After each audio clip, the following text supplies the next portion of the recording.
You think cowboys sauntered into saloons just for rot-gut whiskey and card games? Think again, partner. Those Wild West watering holes served up some of the strangest, richest, and downright bewildering meals this side of the Mississippi. We're talking dishes that would make a modern food critic hang up their spurs for good. From pickled pig's feet floating in murky brine to mystery stew that lived up to its name in the worst possible way. These weren't campfire myths. These were real dishes served to real gunslingers across the American frontier.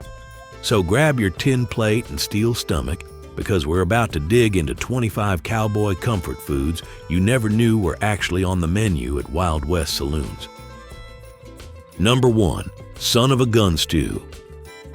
Let's start with the granddaddy of them all, son of a gun stew. It sounded like a joke, until you saw what was actually in it. This wasn't your grandmother's beef stew, folks. Son of a gun stew was the ultimate don't ask, just eat dish on the American frontier. And yes, it was genuinely served in saloons across cattle country. The main ingredient, calf organs. We're talking heart, liver, tongue, brains, and here's where it gets interesting, marrow gut, which is the tube connecting a calf's two stomachs. Cowboys called it the certification of an authentic son of a gun. The whole concoction got slow cooked for hours with onions, potatoes, and whatever vegetables the cook could scrounge up. The result was a thick, gelatinous stew that tasted better than it looked, which honestly wasn't saying much. The name was actually cleaned up for polite company. Cowboys originally called it by a much more colorful phrase involving a female dog, but saloon owners made them tone it down when ladies started frequenting their establishments. Number 2, Rocky Mountain Oysters. Now, if you walked into a saloon in Denver or Cheyenne and saw Rocky Mountain oysters on the menu, you might think you were getting seafood. You weren't. Rocky Mountain oysters are deep-fried bull testicles, plain and simple. After castrating young bulls during branding season, ranch hands refused to let anything go to waste. These oysters were peeled, sliced, breaded in seasoned flour, and fried in lard until golden brown. The taste? Surprisingly mild, sort of like tender, slightly gamey chicken with a creamy texture. Saloons served them hot with salt, pepper, and sometimes a vinegar-based dipping sauce. This dish became so popular in mining towns that saloons held oyster feeds, where miners fresh off their shifts would pack the bar for these unconventional delicacies. Some establishments went through 50 pounds of Rocky Mountain oysters on a Saturday night. Number 3, sourdough pancakes in a saddlebag. Picture this. A dusty cowboy walks into a saloon at dawn, drops his saddlebag on the bar, and out comes breakfast. Cowboys carried sourdough starter in their saddlebags, wrapped in flour sacks. The constant movement and body heat from their horses actually kept the starter active, and fermenting saloon cooks would take this traveled starter and whip up pancakes on cast iron griddles. The pancakes were thick, tangy, and often gray in color rather than golden. They'd ladle on sorghum molasses. Real maple syrup was too expensive out west, and sometimes add bacon drippings right into the batter for extra flavor and calories. When butter was scarce, cowboys topped their pancakes with bear grease. Yes, actual rendered bear fat. It was cheaper, lasted longer without refrigeration, and had a slightly wild, gamey taste that somehow worked with the sour tang of the pancakes. Number 4, pickled pig's feet. Walk into any self-respecting frontier saloon, and you'd see them. Huge glass jars sitting on the bar, filled with pale, knobby shapes floating in cloudy brine, like some biological experiment gone wrong. Pickled pig's feet were the original bar snack. Saloon keepers would boil pig's feet for hours until the meat was falling off the bone tender, then submerge them in a vinegar brine loaded with pickling spices, salt, and sometimes hot peppers. They'd sit in those jars for weeks, getting more pungent by the day. The texture was gelatinous and slippery, with tiny bones you had to navigate around. Cowboys would gnaw on them while drinking, claiming the salt and vinegar helped balance out the harsh whiskey. The brine would get progressively murkier as more people reached into the communal jar with unwashed hands. By week's end, that liquid resembled something you'd find in a swamp. Health codes didn't exist. Number 5, Prairie Oyster Cocktail. Now here's where saloon food gets truly wild. The Prairie Oyster wasn't food exactly. It was a morning-after remedy that blurred the line between cocktail and dare. A raw egg yolk, unbroken, a splash of Worcestershire sauce, hot sauce, salt, pepper, and sometimes a shot of whiskey or tomato juice. You had to swallow it whole in one gulp, letting that yolk slide down your throat intact. Cowboys swore it cured hangovers. Doctors today would call it salmonella roulette. The name came from the resemblance to an actual oyster, that slippery, raw texture sliding down your gullet. Saloon keepers charged extra for it, claiming it was medicinal. Desperate cowboys paid up every Sunday morning. Some variations included a splash of vinegar or even a raw oyster alongside the egg, creating what old-timers called a double prairie oyster. Only the bravest or most hungover souls attempted it. Number 6, Pemmican hash. Cowboys borrowed this survival food from Native American tribes, and frontier saloons turned it into a breakfast staple that could fuel you through a 14-hour day in the saddle. Traditional pemmican was made from dried buffalo or venison meat, pounded into powder, then mixed with rendered fat and sometimes dried berries. It could last for years without spoiling. Saloons would crumble this rock-hard mixture into a skillet, add potatoes, onions, and eggs, creating a calorie-dense hash that tasted like concentrated meat essence. One serving contained enough fat and protein to power a grown man through half a day of hard labor. It was greasy, intensely flavored, and stuck to your ribs like nothing else.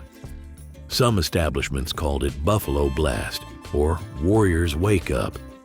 The marketing was better than the appearance. It looked like brown mush, but tasted surprisingly savory. Number 7, boiled calf's head. If you thought things couldn't get weirder, let me introduce you to one of the frontier's most economical and most unsettling dishes. Saloons would buy entire calf heads from butchers for pennies, boil them for 4 to 5 hours until the meat was tender, then serve the whole head on a platter.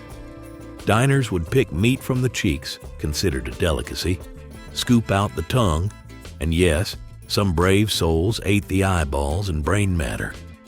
The cooking liquid would be saved and turned into head cheese, a gelatinous loaf made from the suspended meat scraps in the natural gelatin from the skull bones. They'd often serve the head with the teeth still in and the eye sockets staring at you. Appetite gone yet? In the 1800s, wasting any part of an animal was considered shameful and economically foolish. Nose-to-tail eating wasn't trendy, it was survival. Number 8, Whiskey Gulch Gravy.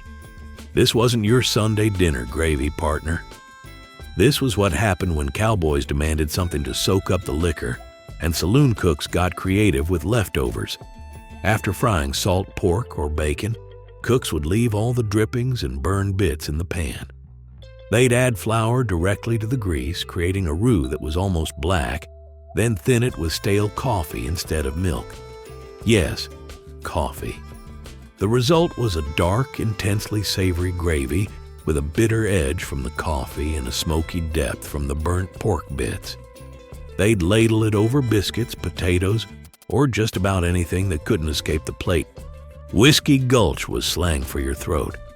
This gravy was so thick and sticky it moved about as slow as a drunk cowboy, hence the name. Number 9, Lariat Link Sausages. When you walked past the kitchen in a frontier saloon, you'd see them hanging like meaty garland. Long chains of sausages in the days before refrigeration. These sausages were made from absolutely everything. pork scraps, beef trimmings, organ meats, fat, and loaded with salt, pepper, and sage to mask any off flavors. They'd stuff the mixture into pig intestines and smoke them heavily, which preserved them and gave them a deep, almost acrid flavor. Cowboys called them Lariat links because they hung in loops like a cowboy's lasso. Some were eaten fresh, but most were so heavily preserved they could hang for weeks in the dry climate. When meat was scarce, some unscrupulous saloons added sawdust as filler. Yep, actual wood shavings to bulk up the sausage. Food regulations didn't exist, so if you couldn't taste it. Number 10, Spotted Pup Puddin'.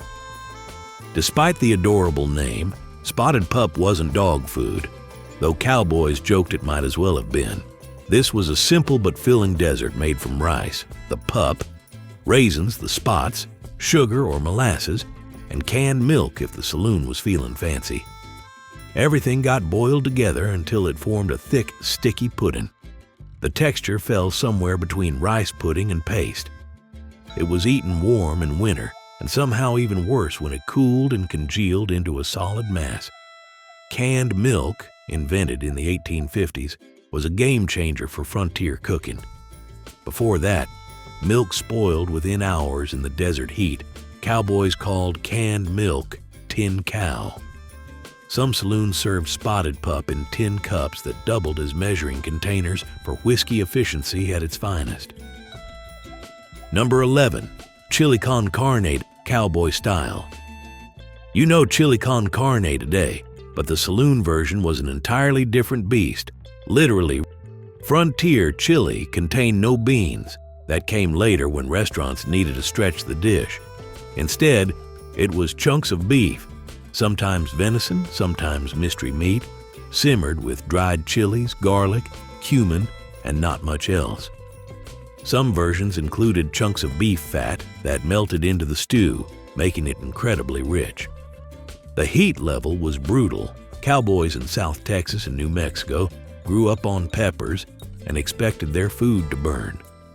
A proper bowl of saloon chili would make a modern hot sauce enthusiast weep. When beef was expensive, saloons stretched their chili with jackrabbit, prairie dog, or armadillo. Yes, armadillo. They called it poor man's pork. San Antonio became famous for chili queens, women who set up stands outside saloons selling chili con carne by the bowl. They influenced saloon menus across the Southwest. Number 12, Slumgullion stew. If son of a gun stew was the upscale version, Slumgullion was its poor cousin who showed up uninvited and refused to leave. Slumgullion was the ultimate leftover stew. Everything went in: meat scraps, vegetable peels, stale bread, bones for flavor, and whatever the cook found in the back of the pantry. It was perpetually cooking on the back of the saloon stove with new ingredients added daily. The name itself tells you everything. Slum, meaning cheap, and gullion, being an old word for mud or mire. It literally meant cheap mud, and some versions lived up to that name in both appearance and texture. Because the pot was never emptied, just continuously replenished. Some saloons had Slumgullion pots that hadn't been properly cleaned in months. The flavors were layered, and not in a good way. Number 13, Jerky, Gravy, and Biscuits. When you couldn't afford fresh meat, you turned to the frontier's most reliable protein source. Jerky so tough you could re-sole your boots with it. Cowboys would shave or pound dried jerky into small pieces, then simmer it in water or coffee until it partially rehydrated. The cooking liquid became a thin, salty broth. They'd add flour to thicken it into gravy and pour it over rock-hard biscuits to soften them. The texture was stringy and chewy. The flavor was one-note salty, but it was protein and it was hot. Jerky could last for years without spoiling, making it the perfect frontier food. Cowboys kept strips in their saddlebags, pockets, and even their hat bands for emergency snacking. Jerky coffee was a thing. When supplies ran low, cowboys would steep jerky in hot water, strain it, and drink the salty, meaty liquid. They claimed it was nourishing. Number 14, Cush. With one of the oddest names on this list, Cush, sometimes spelled Cush, was Southern soul food meets frontier practicality. Take leftover cornbread, crumble it up, and fry it in bacon grease with onions.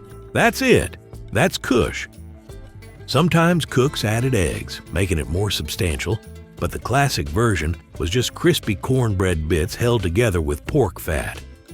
It was served as a side dish, breakfast, dinner, or late-night drunk food. The crispy edges contrasted with the soft interior, and the bacon fat made everything taste better. The name possibly came from Cush, a Louisiana Creole dish made from cornmeal mush. As it traveled west, it evolved into this simpler fried version. Some saloons topped Cush with sorghum molasses, creating a sweet and savory combination that confused taste buds but filled bellies. Number 15, Vinegar Pie. When life gives you no lemons, no apples, and no berries, you make vinegar pie. This Depression-era staple actually originated in frontier saloons when fresh fruit was impossible to get. The filling was made from water, sugar, butter, eggs, flour, and apple cider vinegar. When baked, the vinegar's acidity mimicked the tartness of lemon, creating a surprisingly palatable custard pie. It tasted like a tangy, less sweet chess pie. The vinegar bite was noticeable but not overwhelming. Frontier wives and saloon cooks became masters of substitution. No vanilla, use maple flavoring. No chocolate, burn some sugar for color and bitterness. Desperation was the mother of culinary invention. Some recipes called for molasses or sorghum instead of sugar, making the pie darker and more intensely flavored. Cowboys called this version cider slump pie. Number 16, Sowbelly and beans. The most iconic cowboy food combination wasn't steak and potatoes. It was salt pork and beans, served morning, noon, and night. Sowbelly was incredibly fatty salt pork, essentially the fattiest part of the pig's belly. Cured in so much salt, it could survive desert heat for months. Cooks would cut it into thick slabs and fry it until the fat rendered out and the meat turned crispy. The beans were usually pintos, soaked overnight and cooked with the pork fat, molasses, and sometimes a bit of dry mustard. The result was rich, smoky, and could sustain a working cowboy for hours. The salt content was astronomical. Cowboys would often soak Sowbelly in water before cooking to remove some salt, and the water would come out pink and greasy. They'd still use that lard for cooking, though. Number 17, Bear Sign Donuts. Finally, something that sounds good.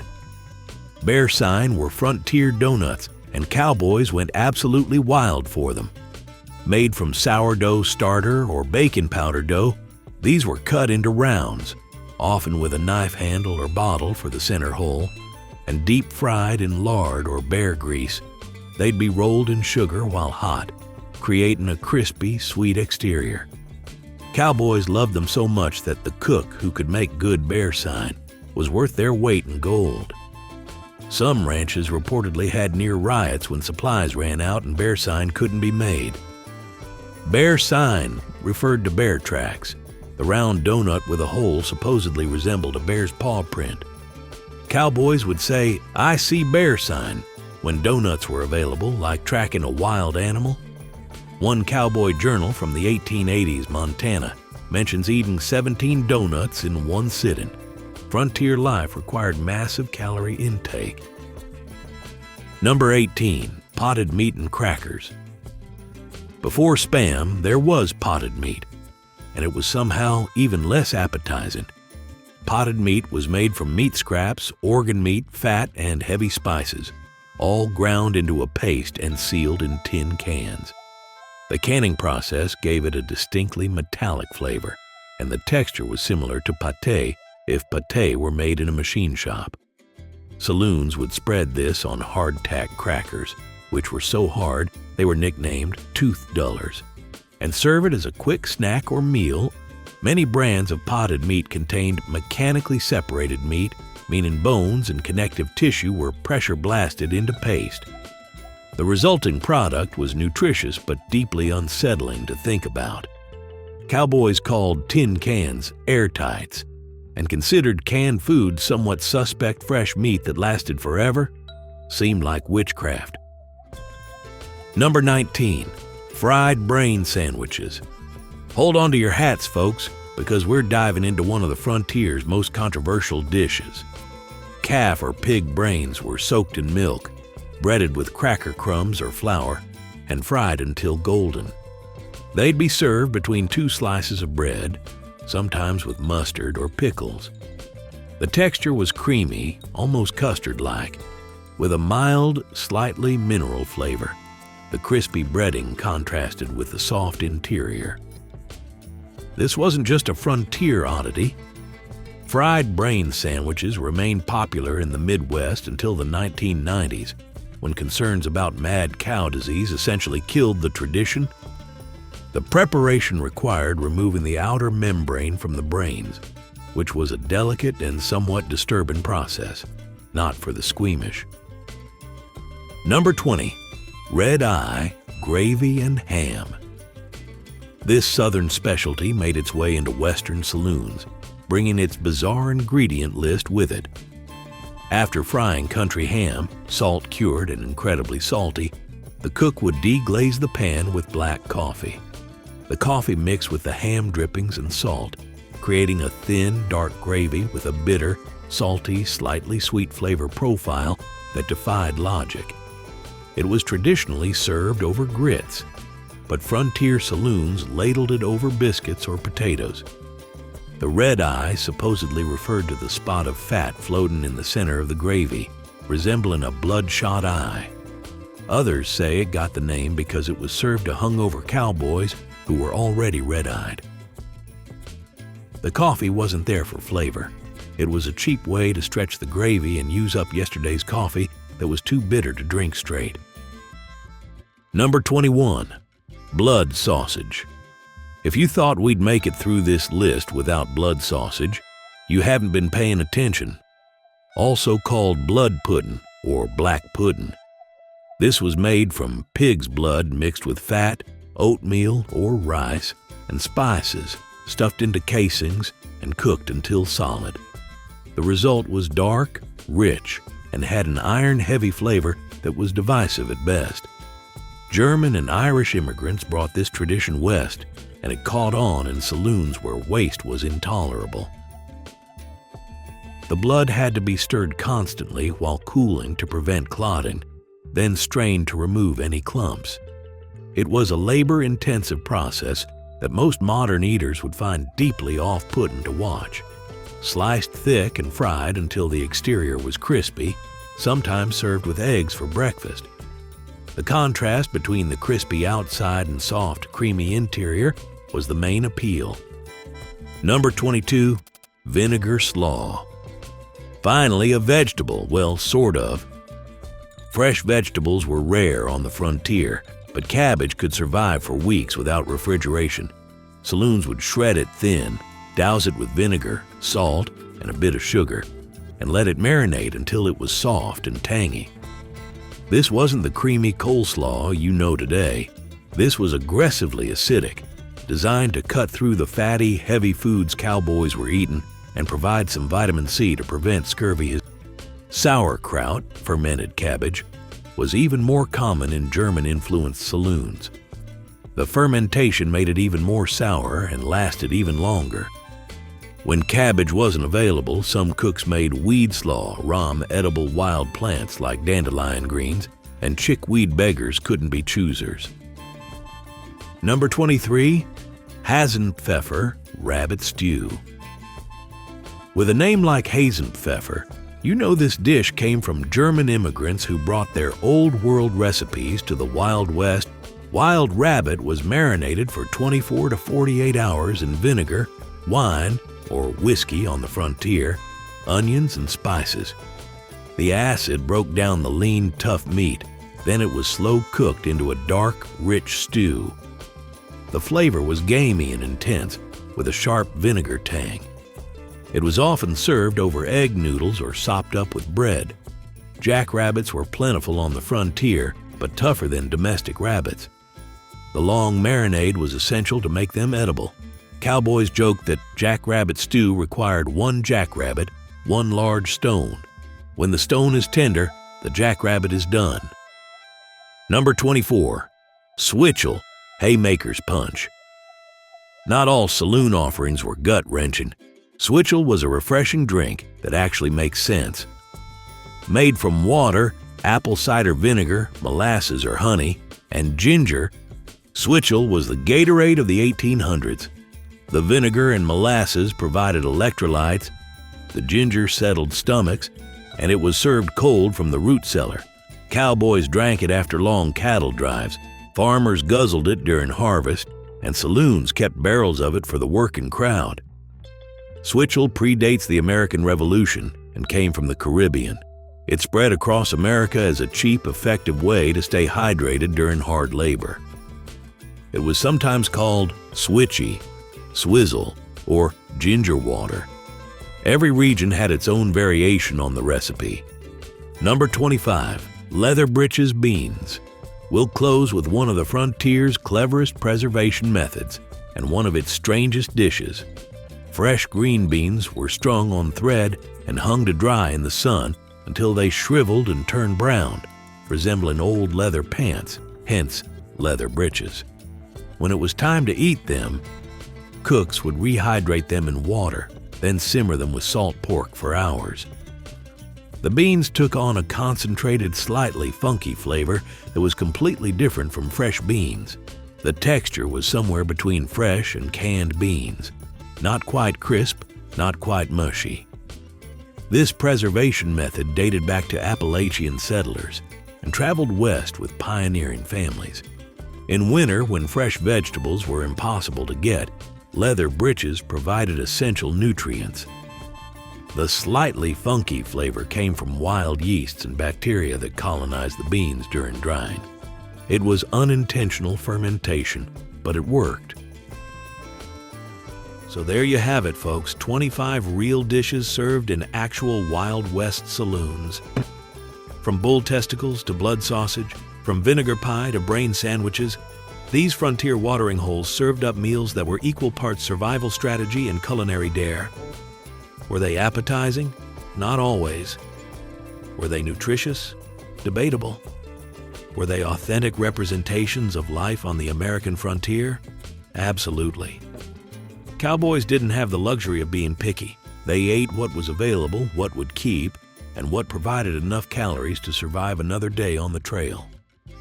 Saloon cooks worked with limited ingredients, no refrigeration, and hungry customers who wanted filling, cheap food that paired well with whiskey.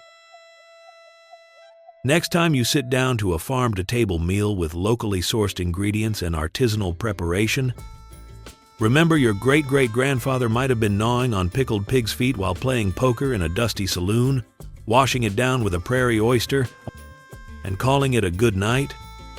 The Old West was rough, friend, but at least the food was memorable. Feeling hungry for the Old West?